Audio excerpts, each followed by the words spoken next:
And welcome to the Bell Hooks Center. My name is Dr. M. Shadi Malaklu, and I'm the director of this space. I am excited to welcome today our final Gender Talk speaker of the year, Dr. Danielle Purifoy.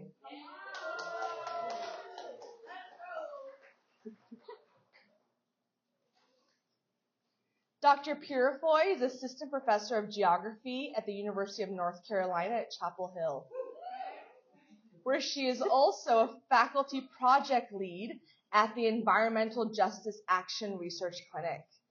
She completed her PhD in environmental politics and African American studies at Duke University, as well as a JD from Harvard Law School. Her current research traces the roots of contemporary environmental conditions in the U.S. South, specifically in Black towns dating back to the postbellum area. She's also written about the legal dimensions of environmental justice and equity in food systems. In today's talk, Dr. Purifoy revisits Bell Hooks' 1990 essay, Homeplace, A Site of Resistance, to consider what framework the life-affirming Black feminist social and political space created in the intergenerational Black home offers for considering relationships to land beyond property.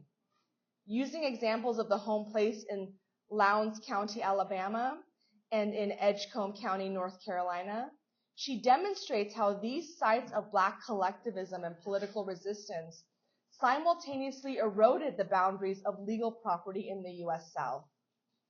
Today's respondent is former Bell Hooks Center teacher, scholar, in residence, Dr. Edel Greenlee. Dr. Greenlee is an independent children's literature and Black girlhood studies scholar. Her research sits at the intersection of Black and Latinx girlhood studies, critical geography, children's and young adult literature, and social change. Broadly interested in pop culture, Black feminist legacy keeping, she co-curated the installation here at the center, working with the center's former artist-in-residence, N.E. Brown, with whom she has co-curated an article on Black craft at Berea College and the Lincoln Institute. Dr. Greenlee additionally curated and juried this year's Appalachian Mountain Photography exhibition at Appalachian State University's Turchin Center for the Visual Arts, and recently worked with a historical site to highlight Black and Indigenous histories in a western North Carolina mountain plantation. Before we begin, I want to acknowledge the hard work of my colleagues, namely our student colleagues and Bell Hooks Center Program Associate Kat Moses. Woo!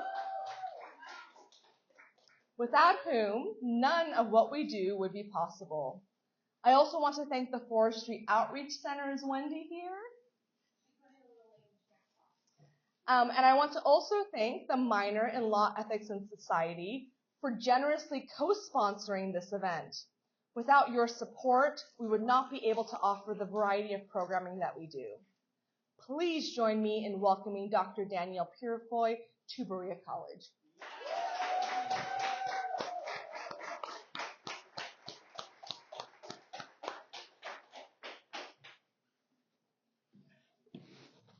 Thank you so much. How y'all doing? All right, good.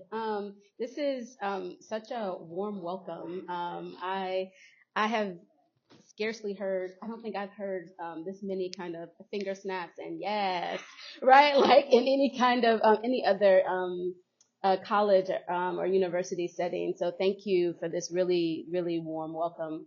And thank you so much to Dr. Malaklu, Dr. Greenlee, Dr. DP. Thank you to Kat. Thank you to all the folks and the sponsors who made this visit possible. I'm really deeply humbled to be here to honor Bell Hooks' legacy in this way. So I come to Bell Hooks' work as a scholar thinking at the intersection of law, geography, environment, and Black studies. And I have been for some years now referencing and returning over and over again to a 1990 essay of Bell Hooks's called Homeplace, A Site of Resistance. It's been really instrumental to my own work in thinking about Black geographies and thinking about Black relationships to land and placemaking. And also theorizations of property, which I'm going to talk about a little bit more today. Okay, so this title is entitled Against Property, Black Feminist Land Relations and Bell Hooks's Homeplace. All along Highway 80 from Selma to Montgomery, Alabama, there was a critical story that was largely absent from most public discourse about the Voting Rights March of 1965. But as Catherine Coleman Flowers, who's a native of Lowndes County and an award-winning advocate for environmental justice, noted to me in 2017, there could never have been a voting rights march through Lowndes County from Selma to Montgomery without Black landowners. Here is an excerpt from an interview I did with her in 2017.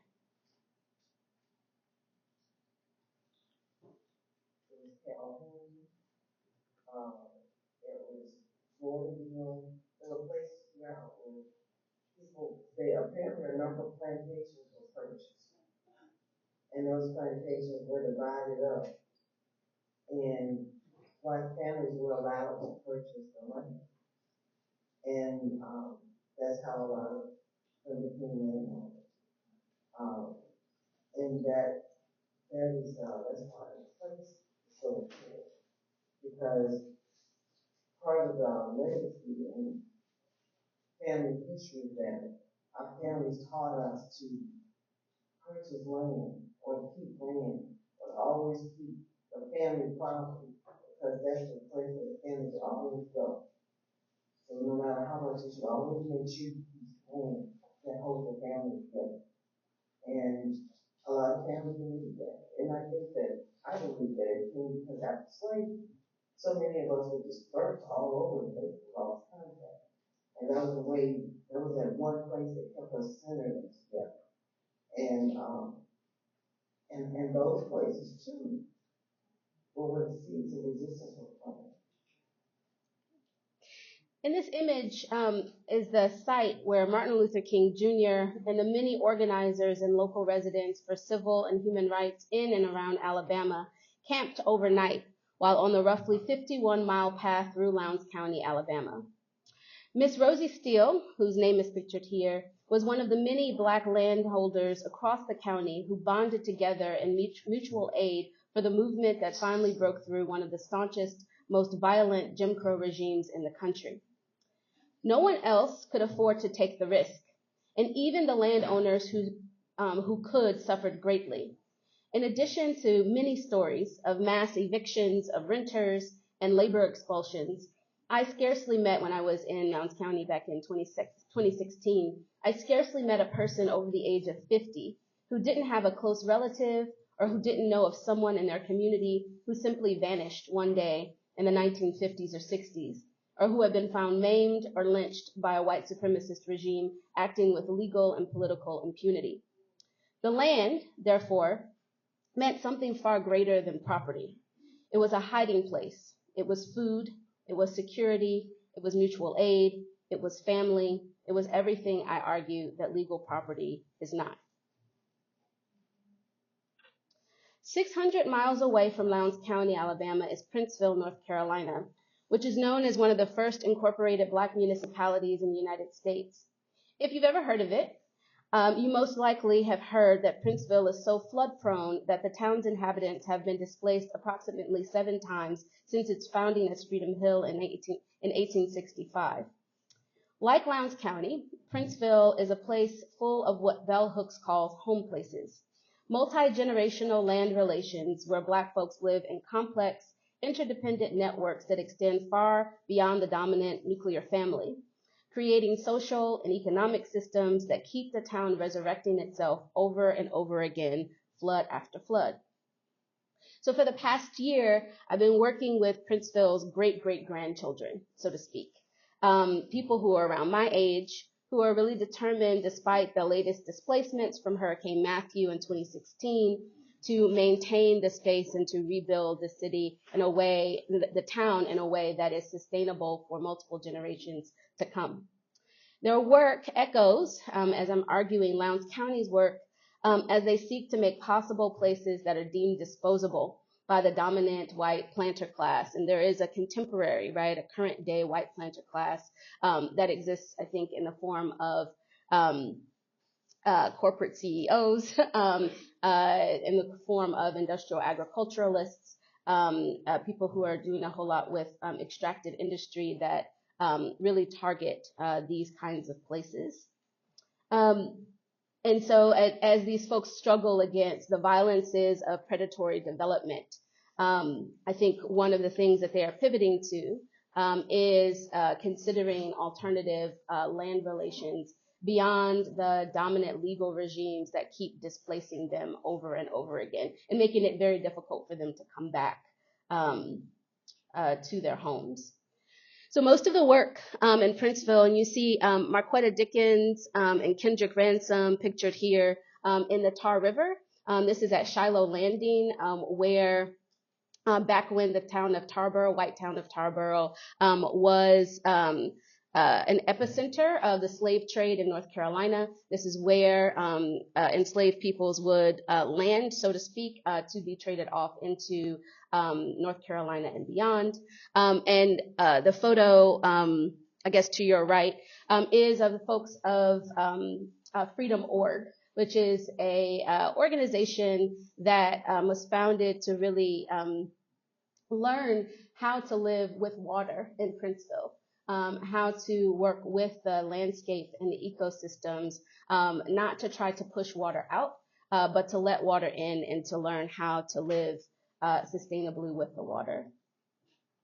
And so part of the work is thinking about how water, right, they can live with water for shelter, for food sovereignty, and also for creating spaces to honor their ancestors. They're here in this photo at the Princeville Cemetery, which is a series of family burial plots that have sort of been displaced over and over again by flooding. Lowndes County, Alabama, and Princeville, North Carolina are both sites of resistance reflected in Bell Hooks' 1990 essay, Homeplace, A Site of Resistance.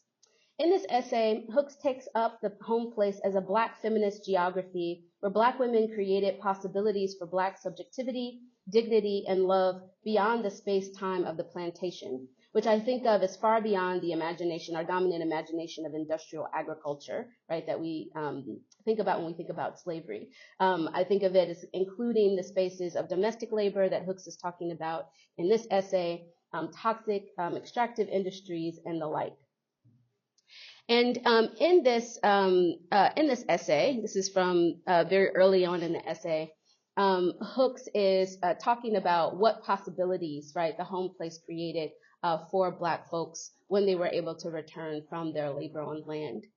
So she says, despite the brutal reality of racial apartheid, of domination, one's home place was the one site where one could freely confront the issue of humanization, where one could resist. Black women resisted by making homes where all Black people could strive to be subjects, not objects, where we could be affirmed in our minds and in our hearts, despite poverty, hardship, and deprivation, where we could restore to ourselves the dignity denied us on the outside in the public world. And she continues by quoting Vietnamese Buddhist, the late now Vietnamese Buddhist monk Thich Nhat Hanh, thinking about what resistance means, right, in this case, and particularly when she's talking about the home place. Resistance at root must mean more than resistance against war. It is a resistance against all kinds of things that are like war. So perhaps resistance means opposition to being invaded, occupied, assaulted, and destroyed by the system. The purpose of resistance here is to seek the healing of yourself in order to be able to see clearly. I think that communities of resistance should be places where people can return to themselves more easily, where the conditions are such that they can heal themselves and recover their wholeness. So I'm arguing here that the home place is actually stripped of its forms of resistance, right, of its kind of innate relationships via reassertions of legal property. We're conditioned to think of the taking and sort of systematic dispossession of places like in Lowndes County, like in Princeville, as property theft. And by sure, right, to be sure, by law, it is property theft on paper. But I'm arguing here that the home place is actually a threat to property, precisely because of its potential to upend ideas about property, to reinstate agency and subjecthood not only to Black people, but also to the land itself. So when Catherine Coleman Flowers returned to her home place in 2000 in Lowndes County to bury her mother, who was heavily involved in Black freedom struggles in mid-20th century Alabama, she noticed the rising displacement and fragmentation of a previously solid Black land-owning class, and she observed how it coincided with what environmental historian Rob Nixon calls slow violence, the systematic imposition of material suffering and environmental extraction, in this case through legal displacements from people from land, environmental erosion such as the denial of basic sanitation infrastructure in those places, and dispossessions via property. And she has spent the last 24 years trying to decode the laws and rules of rural development in Alabama, just to ensure that her family and community there can access basic services and can have a future beyond the deteriorating conditions of their environment and health.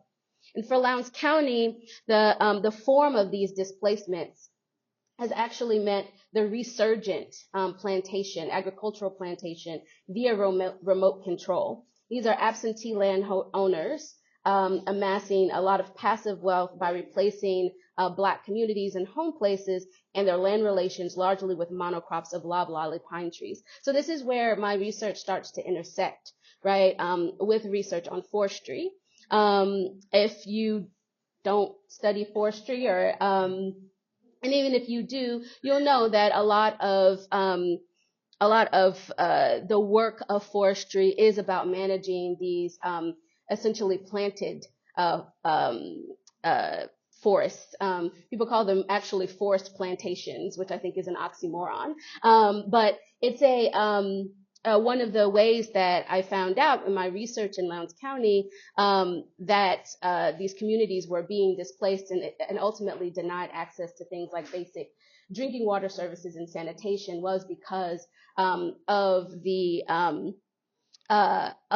timber lobby, essentially, in Alabama, which takes up about 70% of privately owned land all across the state. So it's very huge, right, and dominant kind of ruling plantation class, I would call them, but they largely live outside of the state and are controlling the sort of fates of Black land relations in Alabama from far away, far-flung places. And so we can also see a kind of undermining of the home place in efforts to undermine Princeville, North Carolina. So Princeville was cited intentionally, right, in a floodplain by the planter class after legal emancipation, in order to maintain a pool of a black labor force, right, to service and to keep developing the neighboring town of Tarboro. And so the planter class knew that this place would flood, right, over and over and over again, and that these places would be unstable, right, given the dominant modes of how houses are developed, right, in the southern United States and other forms of infrastructures. And so what I don't think they counted on, right, was the power of Black land relations, right, and the kinds of social networks, right, that are established through these very particular kinds of land relations that I think of outside of the framework of property. So you can see here, there is, this is kind of hard to see. So Princeville is kind of to your right on the sort of bottom right. Tarboro is sort of on the other side of the road. And there's a sort of tree line that's split kind of in the middle of the image here, and that is the like earthen levee. That's the only thing protecting Princeville from the Tar River. Okay, so very, very thin, and despite their efforts, they've not been able to get any kind of successful infrastructure, right, to keep the water out. And so what their efforts have been actually is learning how to live with water, which I think a lot of folks are learning at this point is a more sustainable kind of way of thinking about climate futures way. So back to homeplace. In homeplace, Hooks talks very explicitly, right, about this phenomenon that is being experienced in places like Lowndes County and in Princeville, when she says an effective means of white subjugation of Black people globally, because she talks quite a bit about South Africa and apartheid in this essay as well, has been the perpetual construction of economic and social structures that deprive many folks of a means to make home place. Remembering this should enable us to understand the political value of Black women's resistance in the home. It should provide a framework where we can discuss the development of Black female political consciousness, acknowledging the political importance of resistance effort that took place in homes. And so she also articulates a kind of gender distinction between Black women's land relations in the home and building the home place, and these Black male, right, relations of property, right, that are constantly, right, constantly at odds with each other, perhaps at points, but also, right, certainly at odds with dominant legal regimes of property. So if you permit me, I'm going to talk a little bit about what is meant by legal property, because I think it will help us to understand how the home place is actually completely opposed, right, as a kind of formation to what legal property is, and also the complex intersections, right, between the fate of land and the fate of Black people. So there are three kind of dominant theories of property, right, in the colonial West, so to speak. And these are developed sort of separately, but related to kind of old world European ideas of property. But the intersection of chattel slavery, right, is a core part of the idea of what it means to hold property and land. So the theories of property are discovery, possession, and labor. And I'm focusing particularly here on possession and labor, although I'll say just for a second about discovery. So in his book, Theft is Property, Robert Nichols argues that the colonial New World developed according to a really distinctive framework of territory to develop markets in this idea of property, right, which was an anathema to the ways that indigenous peoples on these lands, right, had related to land. And what he argues, he's pushing back in this book against a dominant argument that indigenous peoples, through this sort of land back movements that we're seeing today, the sort of newest wave of them, had actually no right to land because they never acknowledged any kind of right to property. And he's pushing back, right, on that argument by saying, actually, the idea of property was invented through the dispossession, right, and the pushing away and the erosion and ultimate eradication of indigenous land relations. And so the idea of, he says that property had to be invented using these theories of discovery, possession, and labor to dispossess indigenous peoples from their own land relations. And ultimately argues that the idea of theft is actually what property is. So relatedly, the legal scholar Kesu Park talks about property, the connections between legal property and slavery, thinking specifically about chattel property, and thinking about the creation of chattel property in humans, right, via the institution of slavery, and how it was integral, right, to the conquest of the West, right, as it made operational the theories of property, discovery, possession, and labor on a much larger geographical scale. And through the law, right, enslavement was made both racial and hereditary, right? The status followed the mother. which meant that the mother instead of the father, which is sort of the dominant way that we think about hereditary status, which hereby made it permanent, right? Slavery as a kind of permanent institution, hereditary institution, and racialized institution. And both Nichols and Park, I think, I'm pulling together here to think about legal property as a whole. So not just the land, but also everything that we think of as object, right? Which also is under the umbrella of what we call chattel property, which included, right, the ideas of chattel property included and were developed through the practice of the institution of slavery.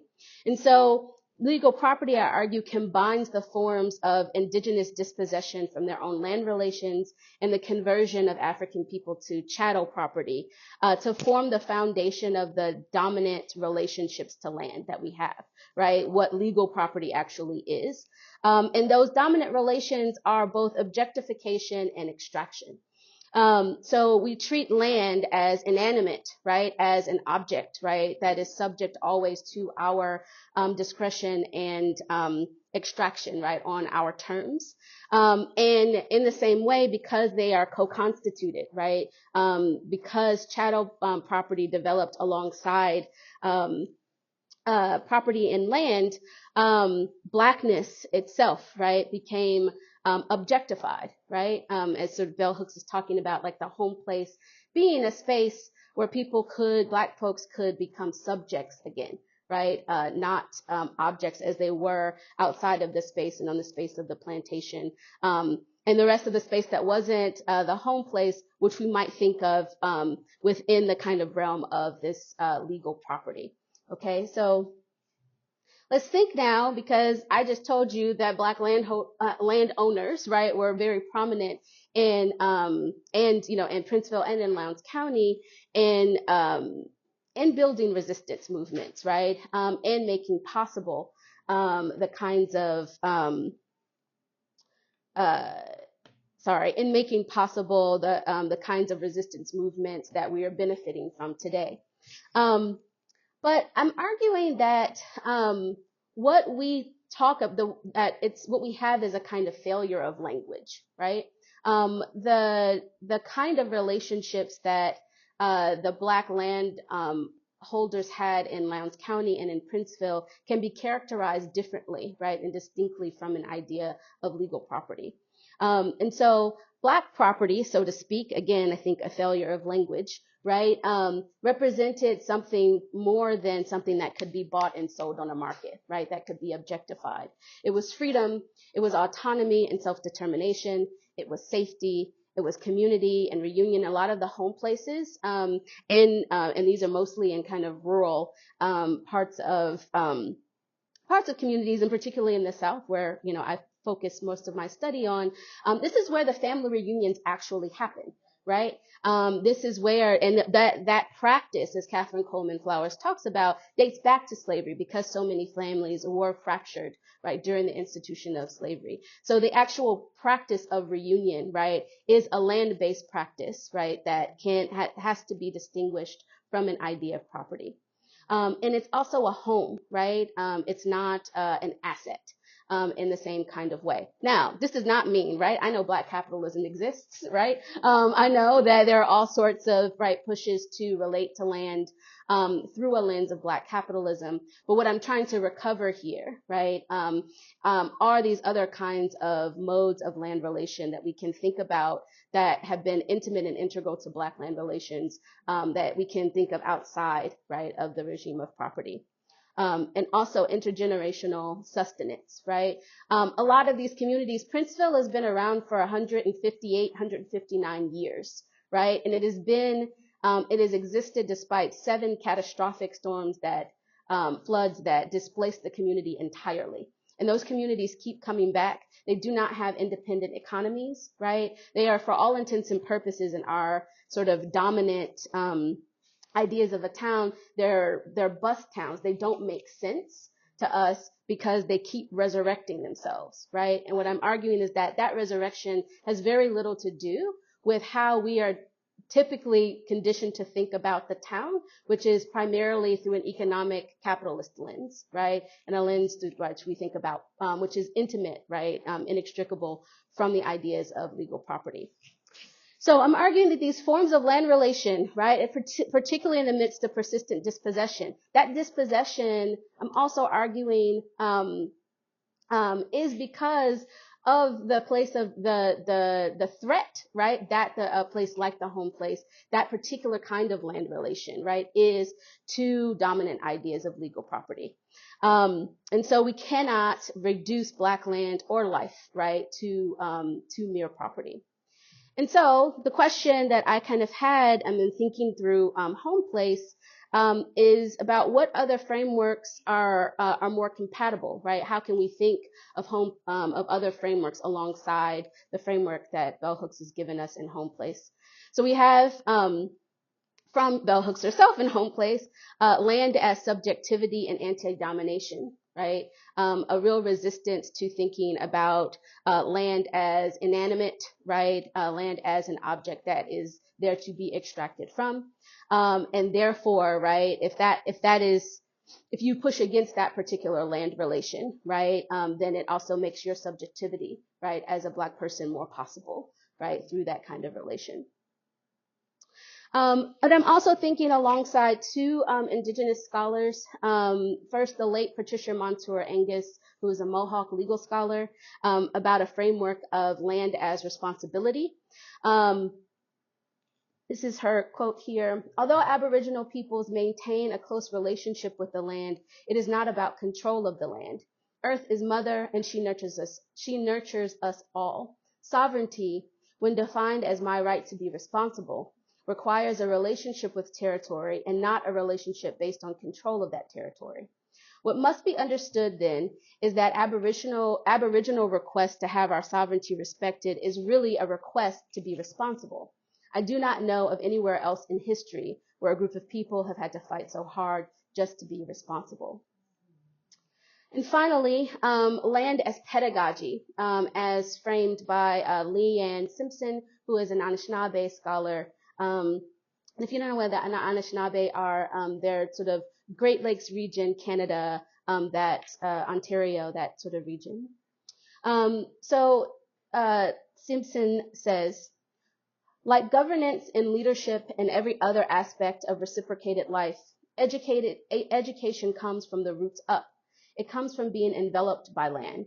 An individual's intimate relationship with the spiritual and physical elements of creation is at the center of a learning journey that is lifelong. You can't graduate from Nishnabewin. It is a gift to be practiced and reproduced. And while each individual must have the skills and knowledge to ensure their own safety, survival, and prosperity in both the physical and spiritual realm, their existence is ultimately dependent upon intimate relationships of reciprocity, humility, honesty, and respect with all elements of creation, including plants and animals. And so I'm going to leave you there. I think Bell Hooks in home place really gave me, right, sort of broke open for me a kind of code, right, another kind of way of thinking of Black land relation, the kind of Black land relations that I was witnessing in my own work on environmental racism and Black geography, specifically Black towns. I think that we can, she does not put herself in conversation, right, with these Indigenous scholars in this essay, but the echoes, right, across time and space and theory about land, I think, are all quite complementary and can help us, I think, ultimately, right, as an implication to move ourselves beyond, right, thinking about land as property. And I think this has all sorts of implications that we can talk about in the Q&A for our movements around abolition, right, for our movements around what land back actually means, right, for our movements around what reparations actually is. Yeah, I'll leave this quote up here by Torkwase Dyson, who was a close collaborator of mine several years ago, really thinks about Black geographies and Black spatial movements and land relations. Thank you so much again for having me, and I look forward to our conversation.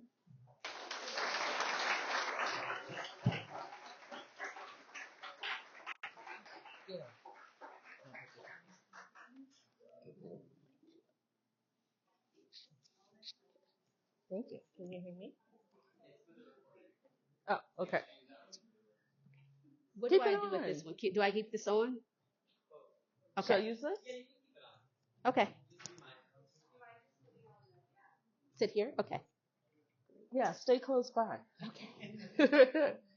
Thank you, Dr. Purifoy, for your comments. There is so much that's resonating with me right now. And so, in full transparency, the hilarious thing is that, as Dr. Malaku mentioned, I graduated from UNC. You teach at UNC.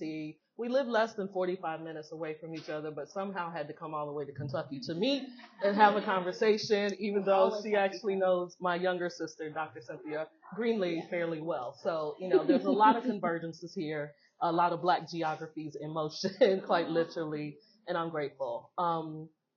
Have several thoughts. There's so many things that resonated with me on many different levels. One is that when I was in grad school doing my dissertation work, my dissertation was actually titled Home Places and Spaces, ripping off of bell hooks, looking at Black and Latinx feminist writers and girlhood geographies of liberation. That was the focus. So, yeah, this is a nice convergence as well. I'm deeply indebted to Bell and this essay in particular in terms of shaping my ideas about place and Blackness in space, and Latinx communities in space, and particularly home, place as a site of resistance as well as a site of communal care, and highlighting that this is a space where we can see ourselves. And I'm using this we expansively, noting that she was initially talking about Black people, but I'm thinking about Indigenous communities, I'm thinking about communities of color, that this is a space where we see ourselves outside of the white gaze, like Toni Morrison would say. And it brings to mind to me the hush harbors that Black people created during enslavement. You may have seen the movie version of Toni Morrison's novel Beloved, and the grandmother, Baby Suggs, is in the forest and she is giving her sermon and calling Black people to love these hands, love these bodies, and all of this. It's an autonomous Black space devoted to spiritual care and sustenance. I think about my grandmother, Sylvester. Yes, her name was Sylvester Daniels, and her home place, or the home place that she created in Lake City, South Carolina. Some of you who know me know that my maternal grandparents were farmers in Lake City, South Carolina, so it's a rural community, and their home definitely constituted what Bell was describing when she was theorizing this idea of home place as a space of collective care, as a space of people coming together and strategizing and politicizing and, thinking about how do we contend with the racist violence that's happening outside our door, on our street, and down the corner in our community. But what sits with me the most is your theorizing about land relationships, and particularly the argument that Black objectification cannot be separated from the objectification of the land, or the land theft and the removal of Indigenous communities. And it's the truth, I think, and the legacies, how they linger, that's really unsettling. Like, I'm having a visceral reaction when I was listening to you and watching. And so some of the things that I was thinking about and wondering were, what are the possibilities for liberatory Black geography practice? And so I'm not thinking about theoretically, I'm thinking about actually in the world, how we live, how we move, how we be, right? Given these legacies that you discussed and the reality of property that as theft, specifically three things that occupy a lot of my brain space: gentrification, real threats of violence. You had mentioned lynching as a historical one, but other more contemporary examples, and erasure. And by that, I'm referring to climate change, natural erasure of structures and places that Black people congregate, as well as man-made disasters. And so I just briefly wanted to say just a couple of examples of those things. So in terms of gentrification, I'm thinking about the fact that many low-income communities, particularly Black communities, are targets of gentrification.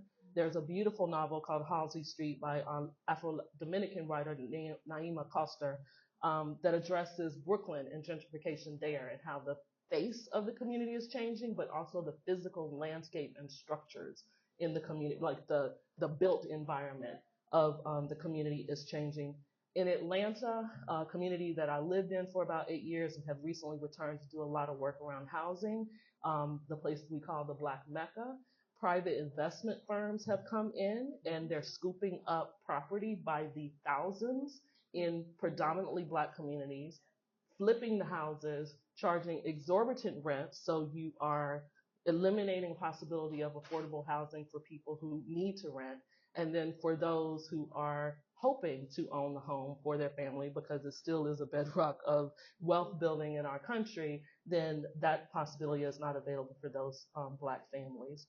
We're also, though I should say, seeing a resurgence of land trusts, and I would love to get some of your ideas about that.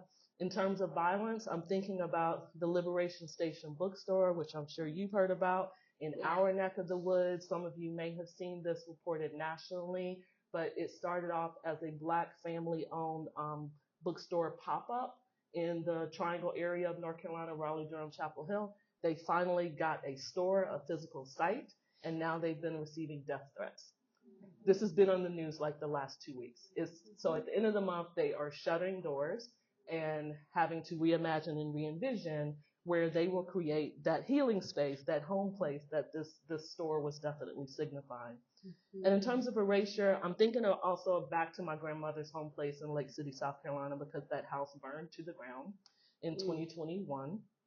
And so I'm wondering, like, what does it mean with the physical structure? You talked about family gatherings and family reunions for Black folks. So that home place that has been there since the early 1960s or what have you is no longer there. There's a new structure. And so I also believe that there's spirits and vibes that exist in the wood and the material and the material built objects. So what does it mean when those places, those sites that we gather are no longer for various reasons? So those are just some thoughts that are lingering. And the question I have for you to kind of start things off is, so what are the possibilities to create, maintain, or cultivate a Black home place, given all of these realities, and especially the very real legal and economic ties to property that is just embedded in this culture? How do we hold this tension? How can we be responsible in these environments, particularly urban environments, where we're up against some serious forces? Yeah. Thank you so much. Thank you so much for that. Wow. I think I'm just gonna sit here and answer. How much time do we have left? Okay, we got some time. Yeah, thank you for those reflections. And for this question.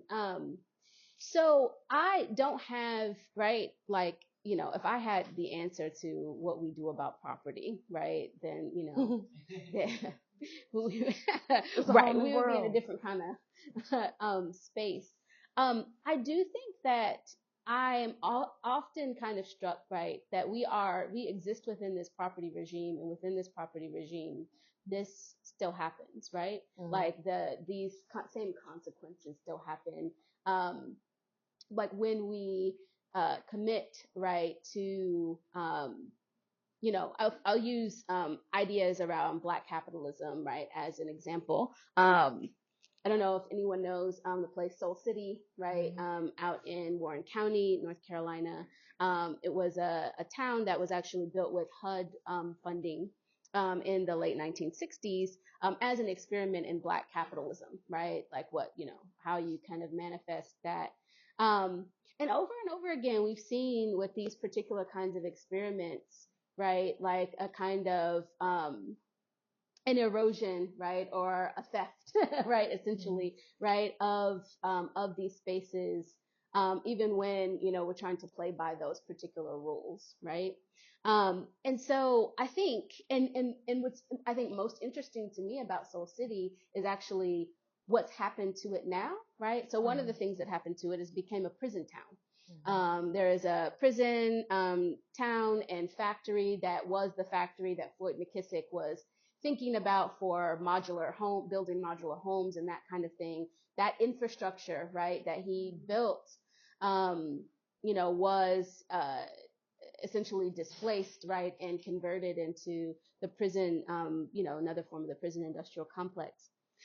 And at the same time, right, there are multiple kinds of home places that are being sustained in that space today, right, even in the midst, right? And the sort of palimpsest of, what the vision of Soul City was, there's still these places that persist despite, right?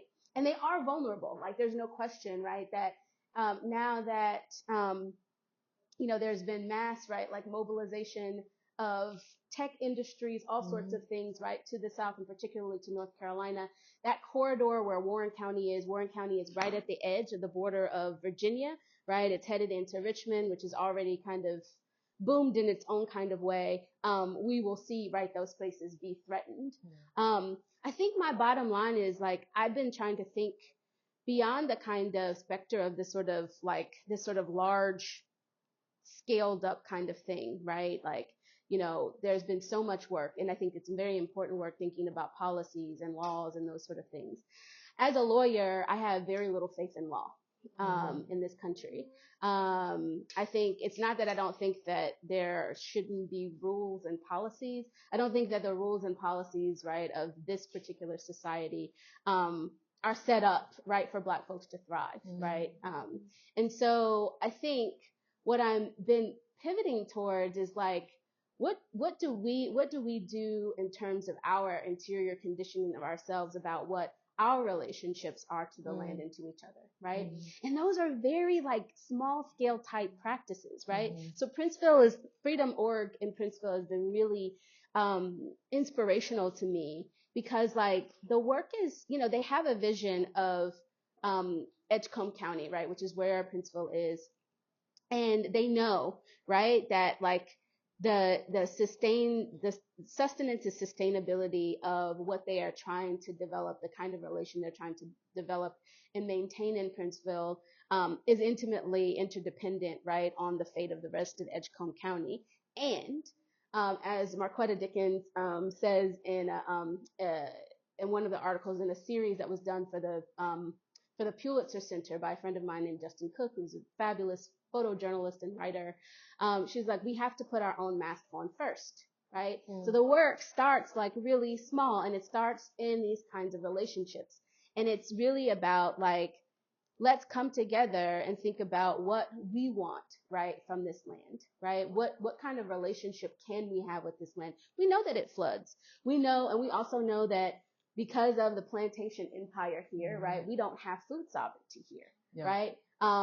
Despite, like, there being rural plantations all around us, right? There's no food for us, right, that is being developed locally.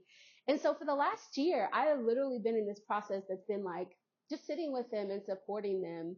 And I've been trying to write about it now, like, in this process around their food sovereignty work. And it's on the land of a previous home place, right, that was completely displaced, right?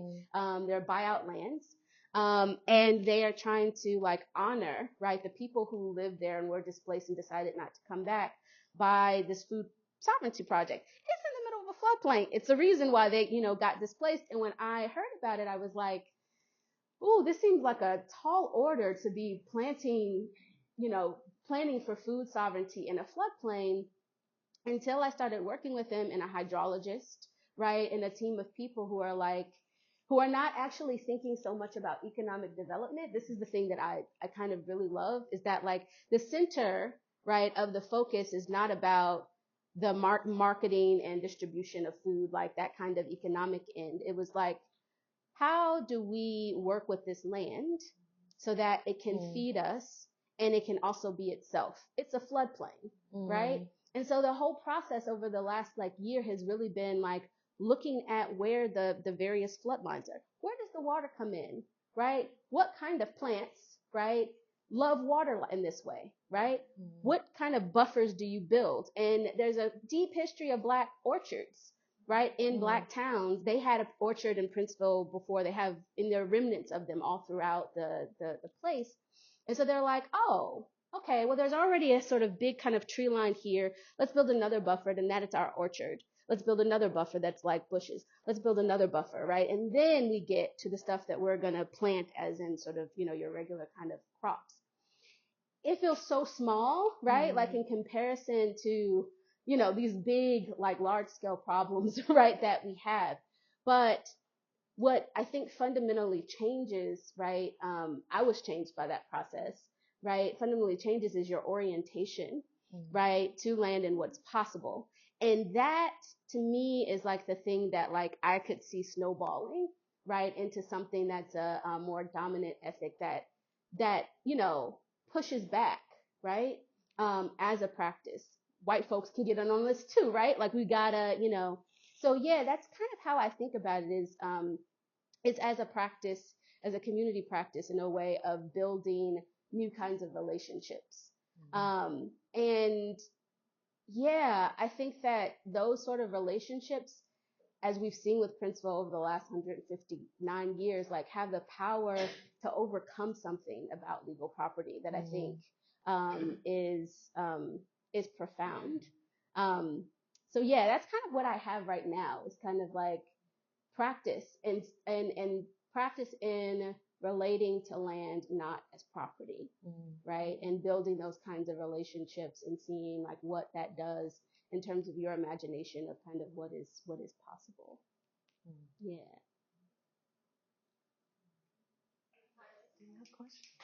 Yeah.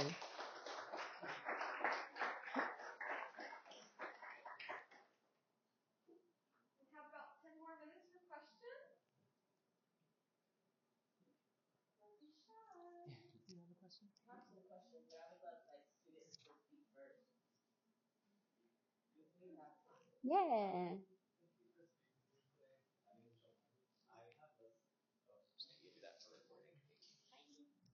It's not a question. It's just I appreciate the fact that you're wearing a kufiyah the day that we are talking about land and appreciating land as not just property, but more than just that. So thank you. Yeah. No, the people of Gaza will rise again. And, they're, even the way that they are talking about their relationship to that landscape, right, I think is of a piece and deeply resonant. So yeah, thank you. Yeah, free Palestine. Yeah. Palestine will be free. That's right.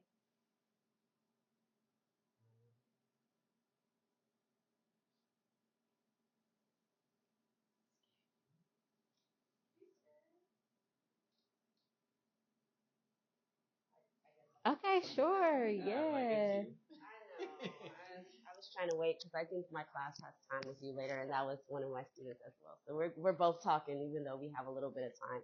So I was just jotting all of these notes. So let me get back to a little bit. I'm going to ask a specific question. So I was thinking of the move bombing. Yes. Do you all remember? Yes. Are you all? And I think it was like 1985, January 1985. It was like a radical revolutionary homeplace. Yep. That was in the city. In the city. Yeah. And it was mostly a middle class neighborhood, right? Black and brown middle class neighborhood around. Yeah. Is that relatively what kind of? Yeah, as far as I know, mostly around that area. And so my question is, there were a lot of complaints with. I'm giving them background before I ask the question because I was like, what are you talking about? There were some complaints from the neighbors because they were, preaching, they were doing all kinds of stuff. And the police came in, and then the police had a standoff. There were children. There was like, this is crazy. And then they bombed it. And there were 61 houses that were around, I believe. A lot. There was like a lot of, I might be making a, it was a lot. It was a lot. Making up numbers. But they were houses burned to the ground and mostly black and brown middle class property. So I just wanted to know your thoughts about what you were talking about. I love what you were talking about, property, and then property I was also wondering, like, if that was a white neighborhood, I don't think that they would have allowed they told the firefighters do not go in. And they just I know, I see your face. That's why I'm trying to give more context. Yeah. So when there were children that were killed inside of the home place, and then there was a fire, and because they bombed these are citizens of the United States, they bombed, and then the firefighters were told not to let the fire out. Mm-hmm. So questions around your talk and putting it into context of that as a home place with the amazing things that you've said. I was just ruminating about that. Yeah, thank you for that question. What's your name? Dr. Bell. Dr. Bell. Thank you, Dr. Bell. And I feel like this resonates too with Dr. Greenlee's question about the urban context, which, you know, I work so much with rural space, and that's and peri-urban space, and it's actually not intentional. It's that Black towns, I actually defy you to find a Black town that's larger than maybe 20,000 to 50,000 people, Black founded place, right? So they are largely, right, they're not allowed actually to develop, right? So it's another kind of like this regime we live in is already working, right? Like against this idea of Black folks like scaling up anything in to the levels that we see in urban spaces. And so that's sort of why it's sort of like, you know, the move work is so powerful. I want to point you to everyone to a book that was actually just published by a colleague of mine who I love dearly, Dr. Sharon Patricia Holland. It's called An Other, a Black Feminist Consideration of Animal Life. And one of the chapters in that book is devoted to move. And what she talks about is how move was very intentional, actually, about locating itself within an urban space. Move was one of the reasons why move was notorious, right? Even among like Black middle class folks, right, was because they had dogs, chickens, they had every kind of thing that we, you know, associate that should be outside of rural and the city limits within the city context. And they did that intentionally because like their whole idea, right, their whole philosophy was like all life has a single referent, right? It is not, right, about the human life versus the animal life, right? And that was Dr. Holland's entry, right, point into thinking about move for this book. And so I think, you know, one of the practices, right, that move, and move had its problems, okay? There were all sorts of abuses there. We can talk about that too, right? That's all there too. But I think one of the things that really struck me about move's, like strategy of being in urban space, was about conditioning themselves, right, and people around them in this urban space about how much we had objectified the land, right? How much we had in building this thing that we call a city, these behemoths, right? To behemoths to the domination, right, by the human, right? And by deciding to live, right, with, right, all forms of life, right? They would not use exterminators, right? So that means that it is an ecosystem, right? And they refused to control the ecosystem in the way that we control urban places, right? And so I really thank you for bringing this up, because I'm like, it's a real, it's one of the big kind of urban examples, right, that we see, right, of Black folks being like, no, we will not objectify, right, this land, right, these living beings, right? They live here and they exist here for a reason, because there is an ecosystem that sustains them here. Now, if you don't like them here, right, that means something about how we build this ecosystem up, right? And so it's a very, it's just a very powerful kind of mode of thinking, right? You know, not just about not thinking about property, but particularly not thinking about objectification. And also this, all life has a single referent, right? Like, we are no better than the roaches. We have no better right, right? We have no more right to exist than they do, which is a very powerful thing, right, to be saying at all today, right? Much less, right, in the 1980s, right? It's very powerful. So, yeah, I think that they're one of the best kind of examples, I think, of this kind of these sort of ideas. Thank you for that. Please join me in thanking Dr. Purifoy and Dr. Berea. Yes. And right on time. Beautiful.